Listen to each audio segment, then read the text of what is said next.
ఏందిరా ఓరే బమ్మరది. మీరేం చేస్తారు sir? Okay, central government employee. పిల్ల పాప జస్ట్ 3 years సార్. ఇప్పుడే నర్సరీ అట్లా జాయిన్ చేయించు.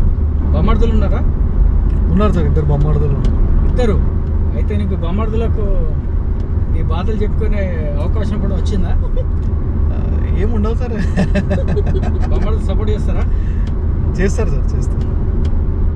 కానీ నా బాధ అయితే బొమ్మర్దులు చెప్పుకుంటుంటా పాటరు మొక్క.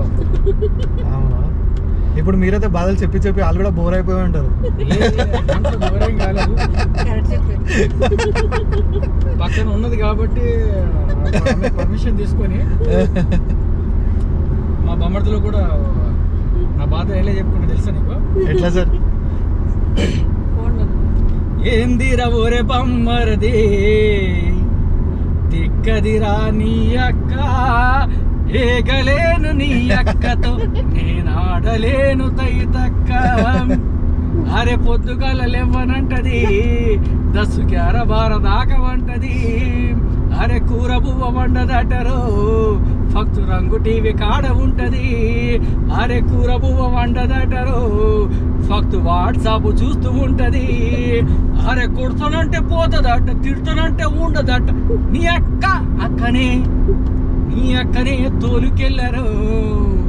ఎందిర ఒరే బొమ్మరది, దిక్కదిరా నీ అక్క, ఏగలేను నీ అక్కతో నేనాడలేను తైతక్క.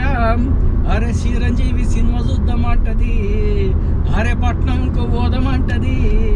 చిరంజీవి సినిమా చూద్దామంటది. అరే టక్కు మీద డక్కులేసి నన్ను ఎగరమంటది. టక్కు మీద డక్కులేసి నన్ను ఎగరమంట. నీ అక్కనే అది ఇన్స్టాగ్రామ్ చెయ్యమంటది,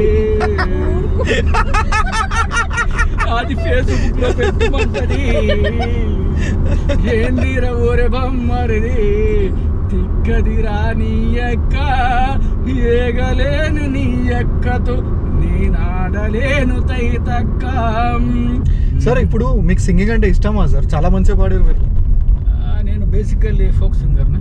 ఓకే, సో ఫోక్ సింగర్లోనే బాధలు, ఫోక్ అనేటి జన హృదయాల నుంచి వచ్చే జానపదాలు. అవును సార్, నా బాధల నుంచి వచ్చిన జానపదాలు. ఓకే, ఏం చేద్దాం ఇక. సో లెట్స్ సే అంటే యాజ్ అ హాబీ పెట్టుకున్నారా లేకపోతే ప్రొఫెషనల్గా కూడా పాడతారా స్టేజ్ల మీద? ఇట్లా ఏం లేదు, అప్పుడప్పుడు మా ఆఫీస్లో అప్పుడప్పుడు నేను కొన్ని కల్చర్ ప్రోగ్రామ్ ఇచ్చాను. ఇక నా పక్కన ఉన్న నా పిల్లలు కూడా కొంచెం మంచి కళాకారినే, మంచి డ్యాన్స్ చేస్తుంది.